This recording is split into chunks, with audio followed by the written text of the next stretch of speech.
Hi, my name is Nate. I run Jesus People SF. And I've been thinking a lot about the creation. What is all of this really about? And it struck me as really funny. The thing that corrupted the present age of our world is knowledge, right? What was the sin of Adam? It was to eat from the tree of the knowledge of good and evil.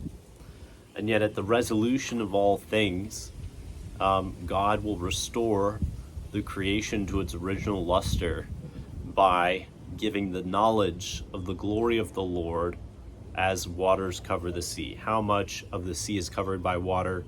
100%.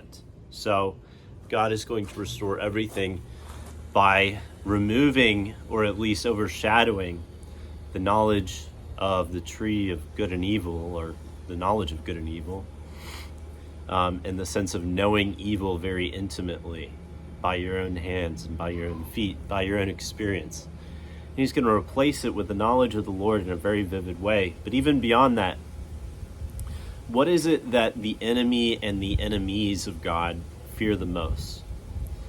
So often people are afraid of, and people make movies based on something called demonic possession, right? There's a famous movie called The Exorcist. It's a very vivid movie. As far as horror movies go, it's a very well-made movie, very scary.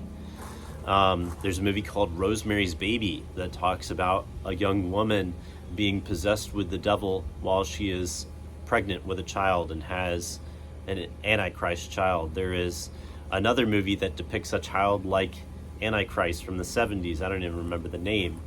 But all these depictions and fearful things from the devil are human beings being possessed by the devil. And what is that really like? What is possession? It's like taking over your nature and replacing it with the demonic. But do you know that the thing that the devil fears more than anything else is for his nature to be overtaken by God? You see, when it says that the knowledge of the glory of the Lord will cover the earth as waters cover the sea, what's being said there is essentially that God will possess the creation. You see, there will be no place for ignorance of God to hide. And ignorance of God is really the only thing that allows sin to continue in like a actionable sense. In the sense of sin being able to have room to act and live in the world, it's because God does not yet tangibly possess all the powers and all the authorities and all the materiality around us, but that's going to change. And so I believe it's the book of James says that you believe that God is one. Good. The devils believe and tremble. What is that fear? It, I believe, is a reference to the book of Zechariah when it says the name of the Lord will be one, or the tetragrammaton will be one, and the Lord will be one and his name one.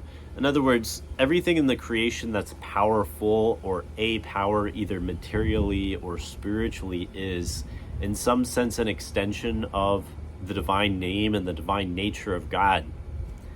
And one day God will possess those things. He will use knowledge in the sense of he will make sure that the knowledge of the glory of the Lord is the knowledge that controls every mind and every heart, down to the scummiest, poorest person to the greatest, richest person, the person who reigns over many things and the person who reigns over nothing, not even himself.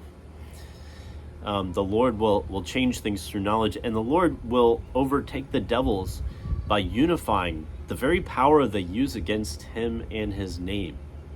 The Lord will use that power and will simply just restore that power to himself. They will be possessed by God. And so you could say that the ultimate destination of the creation is to be haunted.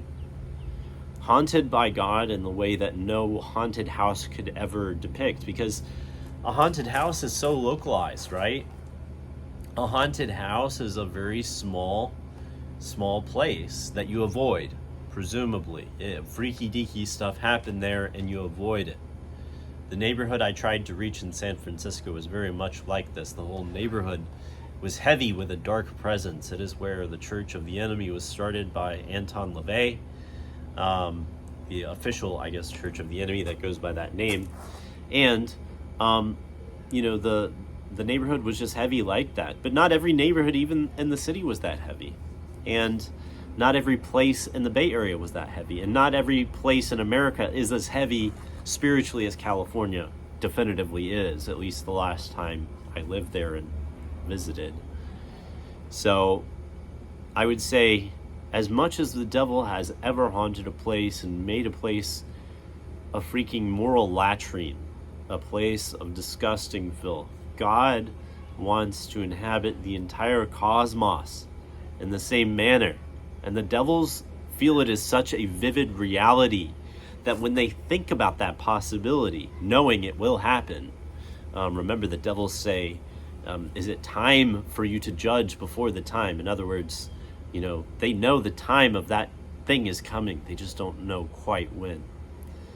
And ultimately, the Lord, it has appointed a time wherein this stuff that I'm speaking is very abstract. It's very cognitive. It's